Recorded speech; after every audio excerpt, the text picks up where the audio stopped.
Estamos começando hoje a ler a Epístola de Santiago.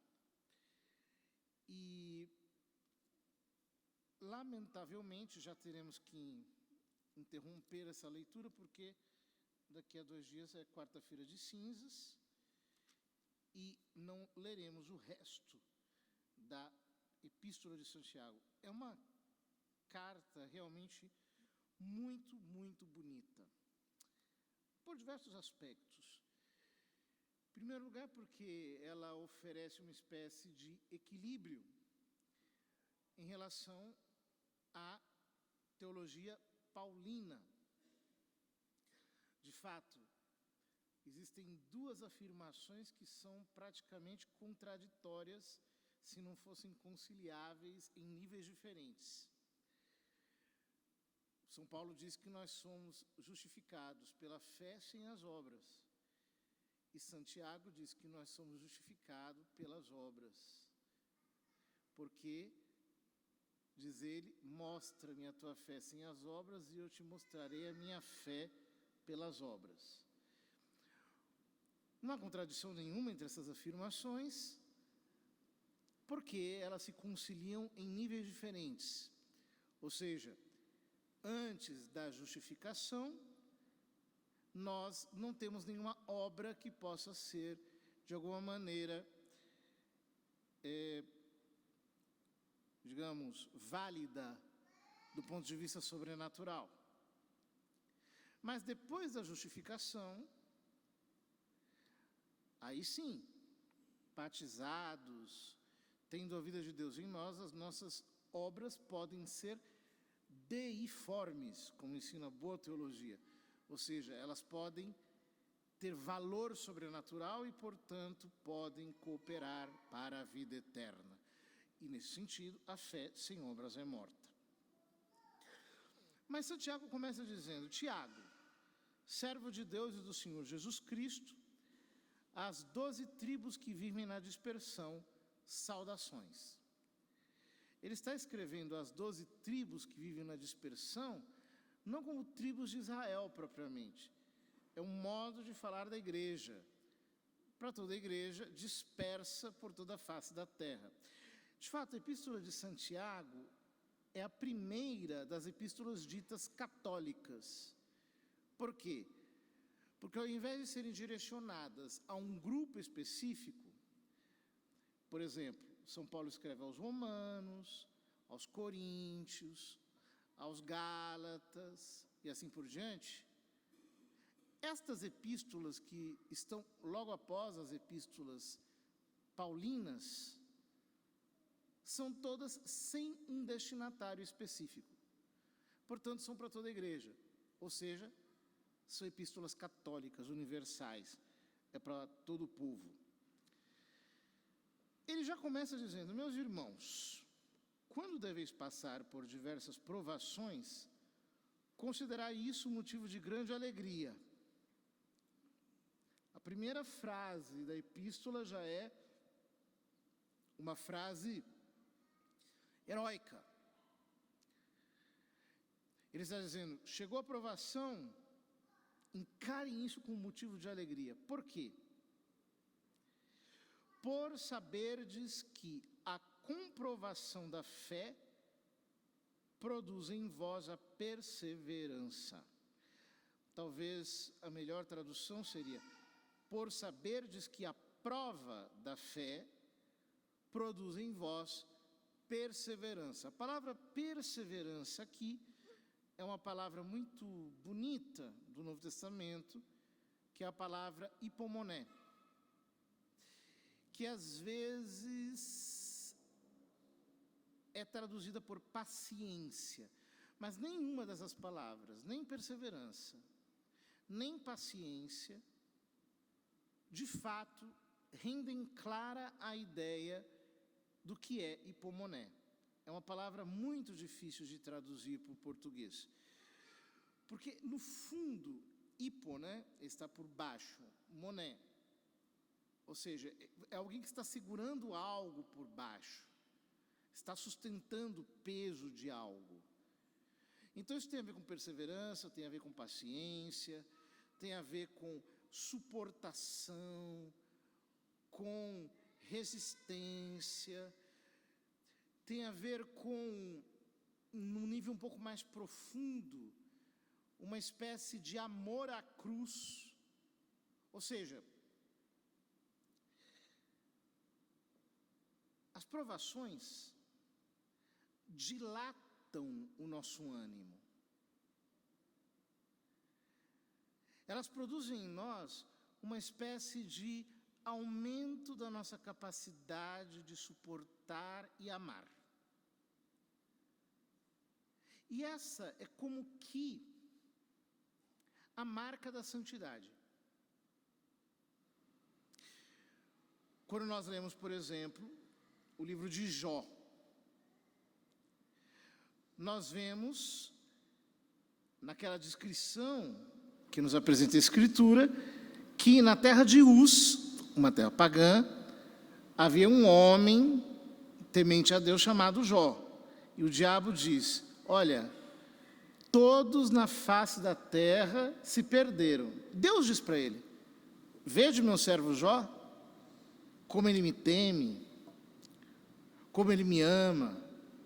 Então vem as provações e, de fato, o justo Jó, como a Escritura o chama, não blasfema, não se entrega, ele suporta aquilo com amor, com sentido sobrenatural. Isso se vê na vida de todos os santos. Por exemplo, para pegarmos um exemplo próximo de nós, Santa Madre Paulina, que por causa de um mal-entendido foi expulsa da sua congregação e depois voltou e ficou até o fim da vida como porteira. Ela era fundadora e ao mesmo tempo aceitou aquela provação com um ânimo sereno, sem se rebelar, sem criar no coração nenhum tipo de fúria. Ou, como por exemplo, São João da Cruz,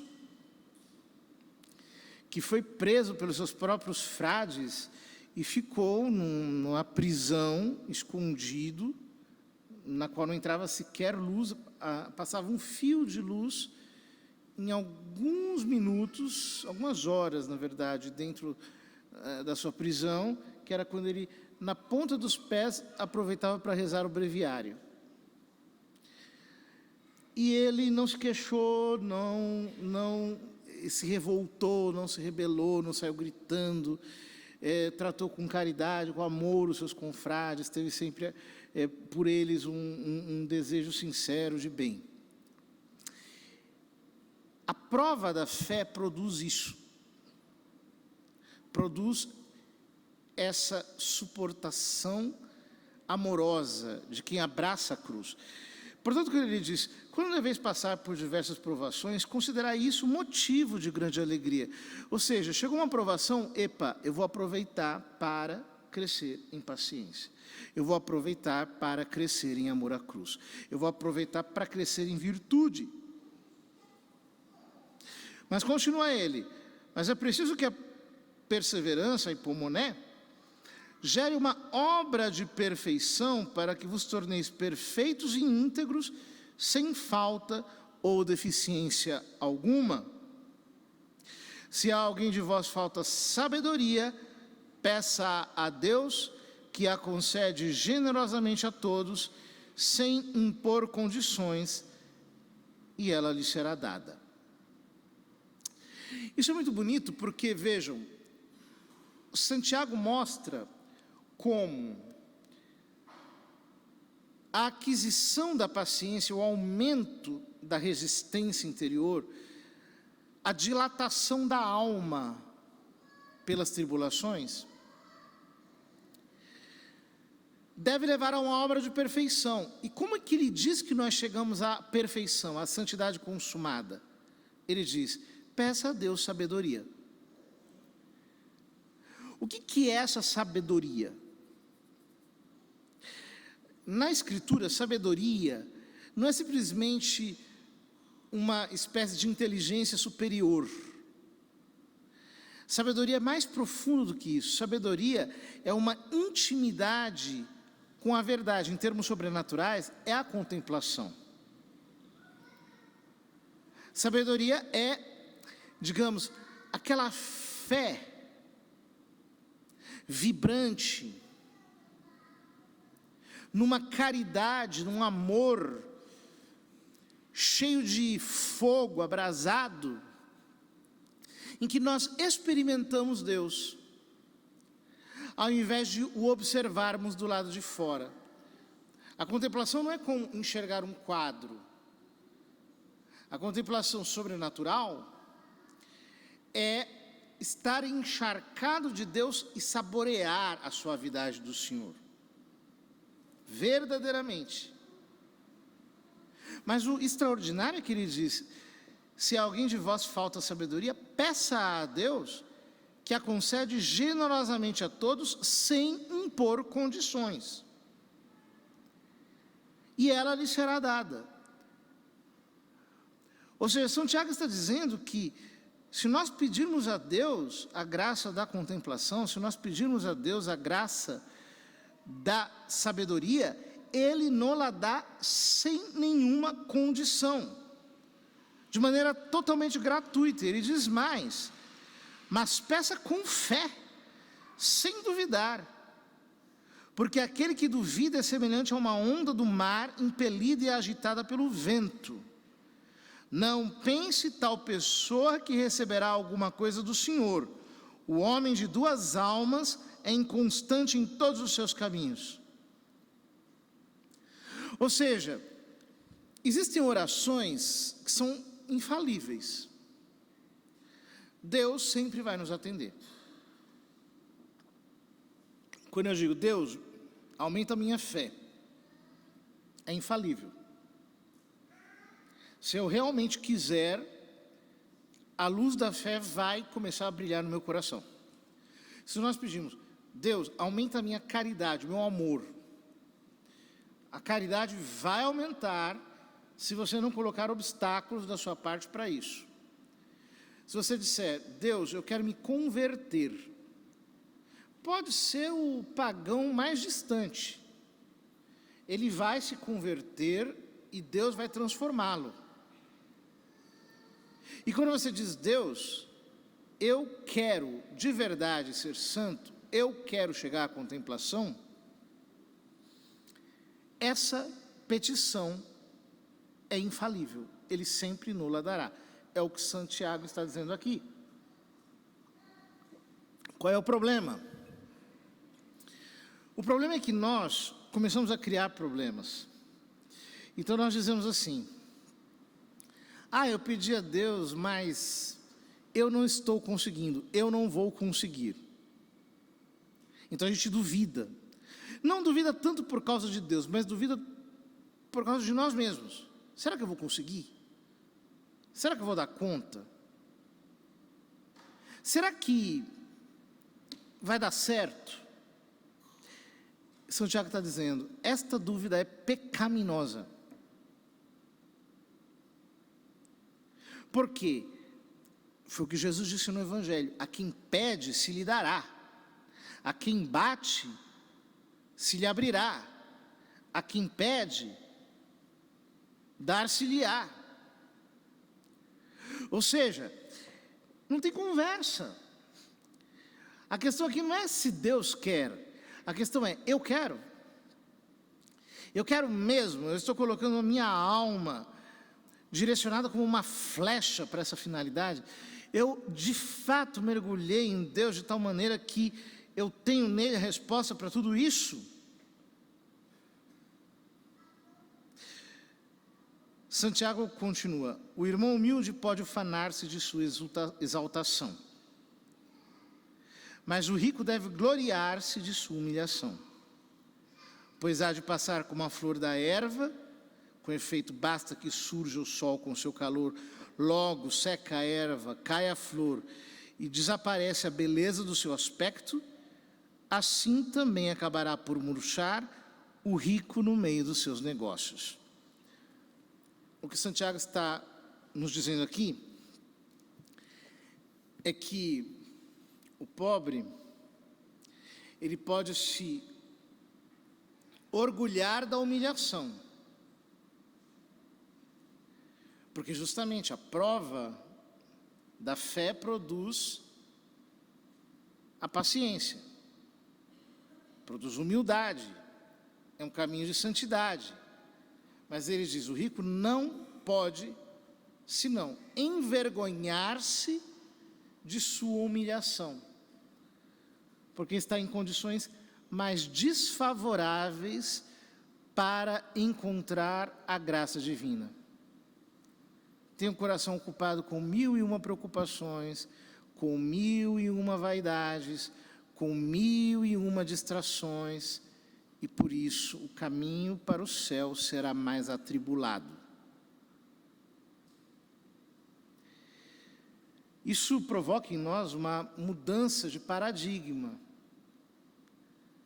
Antes, talvez nós enxergássemos a vida bem-sucedida na terra, cheia de sucesso e de glória, como a melhor vida a ser vivida. Enquanto que aqui, o que Santiago está nos dizendo é que a vida pobre, humilde, esquecida, em dificuldade, em privação, essa vida é a que efetivamente conduz para a santidade, que é a verdadeira felicidade. Peçamos ao Senhor que desinstale de nossa alma o apego às vaidades da terra. Tudo passa. Omnia transeunt, diz o livro do Eclesiastes, tudo passa. Tudo é vaidade. Mas apenas quando nós agarramos a fé, e na fé agarramos Deus, e acolhemos da sua mão providente todas as tribulações como um meio de dilatarmos a nossa alma para que ali cresça o nosso amor, apenas aí nós encontraremos o caminho mais rápido para a santidade.